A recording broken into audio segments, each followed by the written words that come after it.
In Buddhism, there's a profound concept known as the one path of non-duality, rooted in the teachings of dependent origination and emptiness.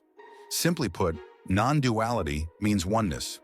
This oneness is the emptiness inherent in all things, where everything is interconnected and inseparable.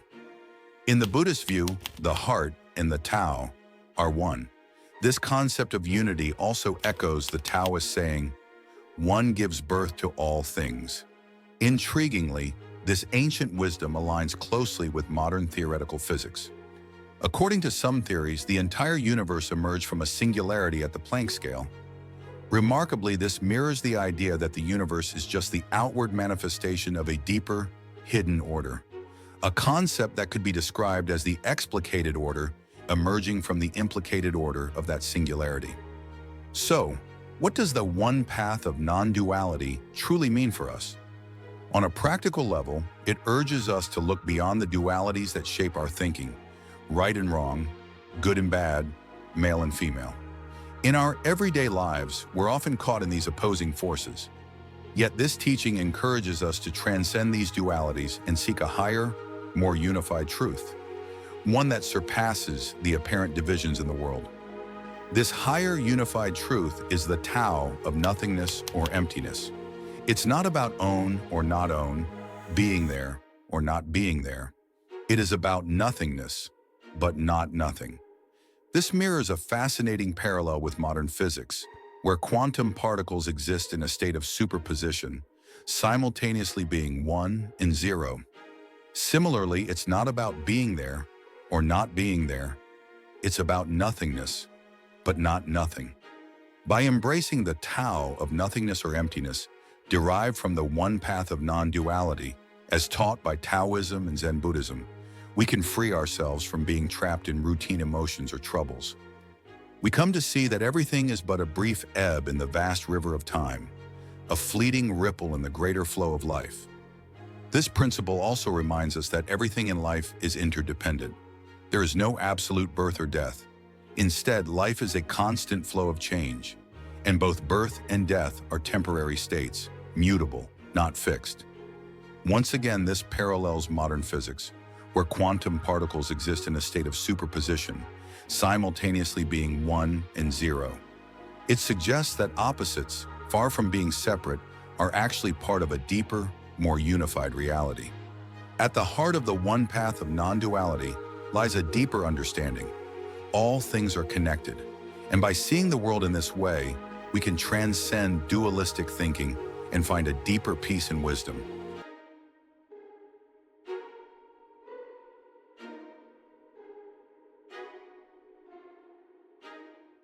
Miyamoto Musashi's Final Iron Gate in the Unmoved Heart. During the late Sengoku period in Japan, Miyamoto Musashi, regarded as the saint of the sword, faced off against swordsmen from all over Japan. From the age of 13 to 29, he fought over 60 duels and never lost once. But what was the state of his soul? Musashi's reputation wasn't just built on his skill with the sword. His writings, particularly the Book of Five Rings and his 39 precepts, also reveal the depth of his thinking, his rich philosophical realm, and vast knowledge. He truly embodied the title of master and used swordsmanship to understand the way of the world. His writings and actions were filled with profound wisdom about life and governance. Musashi once described the heart of his swordsmanship with the following metaphor: the clear, tranquil waters of a jade pond, reflecting like a brilliant mirror. The spirit behind this image is one of emptiness, a mental and spiritual state of clarity and stillness. In fact, the final chapter of the Book of Five Rings is titled the Book of Emptiness.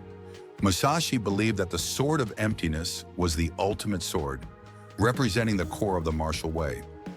Musashi's concept of the way of emptiness was the way of clarity. This clarity is achieved through deep, continuous practice, training both the heart and the mind, sharpening awareness and perception. When the mind is spotless and the clouds of confusion disperse, you reach true clarity. This aligns with Wang Yangming's idea of a bright and clear heart. In swordsmanship, emptiness is a state of freedom, a clear and transparent mindset.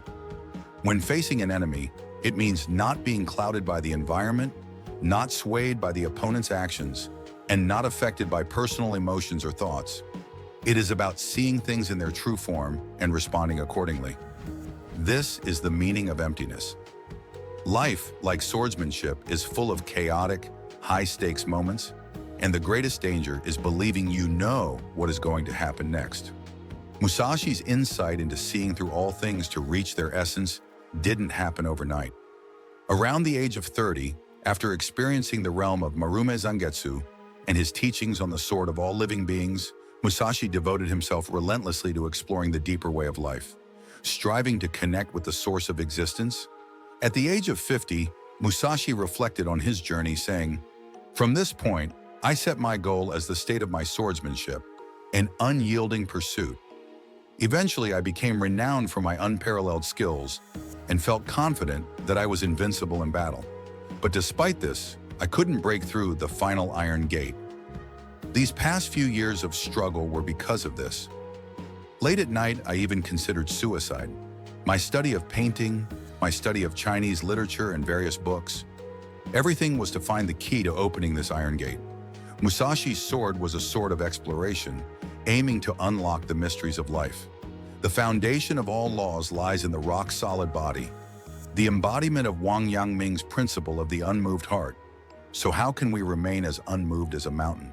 It's about maintaining an ordinary, peaceful heart." Musashi emphasized the value of waiting without impatience. This is no easy feat.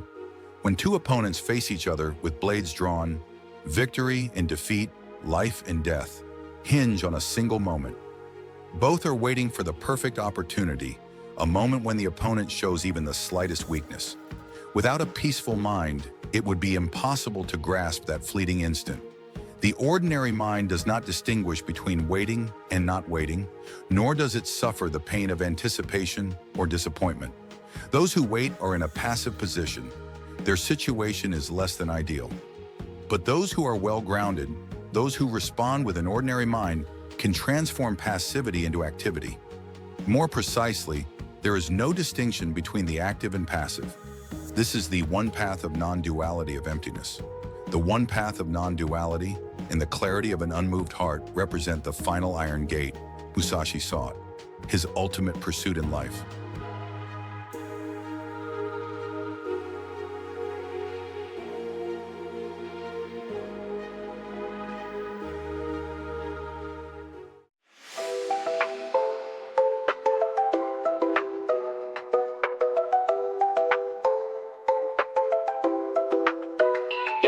It's all about the mind, the heart, the soul. Wayne Jennings said it best, let me take control. Inner strength like gold shines brighter than the rest. Purity is the key, we pass every test. Gold's not about the weight, it's about the shine. PhD might have the mask, but not the mind. A village girl with the heart, 99% gold. She's the one who stands tall, never breaks, never folds. Wayne Jennings said check the purity, not the size. That's the inner work, it's the spirit that never dies. In the darkness find the light, that's the path to clarity. Not about the fame, it's the soul's prosperity. You gotta raise your mind, elevate your view. See the world from the fourth and the fifth dimension too. Let go of the ego, let the heart unfold. You're pure gold, you're pure gold. Einstein thought he had it all, but gravity and light couldn't find a link, couldn't get it right. Became Kaluza, sent out another dimension. Now the universe makes sense, it's the new intentions. Like Buddhism's way, the sudden insight. Add one more view, now you see the light. It's the no self, the state of balance and peace, where the mind's at ease and all your troubles cease. You gotta raise your mind, elevate your view. See the world from the fourth and the fifth dimension too. Let go of the ego, let the heart unfold. You're pure gold, you're pure gold. The purest heart, more valuable than flesh. Materials, nothing, it's the soul we protect. You see through the haze, the ego fades. A bright heart's the power, and that's how we're made. Yang taught us, don't just chase the crown. It's the inner light, that's where you're found. In the failures, find your strength. In the dark, find the glow. The heart's the treasure, let it flow, let it show. Zen said it too, the Buddha's within. Awaken the truth, let the journey begin. No need for more, the answer's already there. Look within, find peace, take a breath, you're aware. You gotta raise your mind, elevate your view. See the world from the fourth and the fifth dimension too. Let go of the ego, let the heart unfold. You're pure gold, you're pure gold. Gold's not in the weight, it's in the light. It's the shine that's unseen deep in the night. So keep your heart pure, keep your soul strong. The power's in you all along, all along.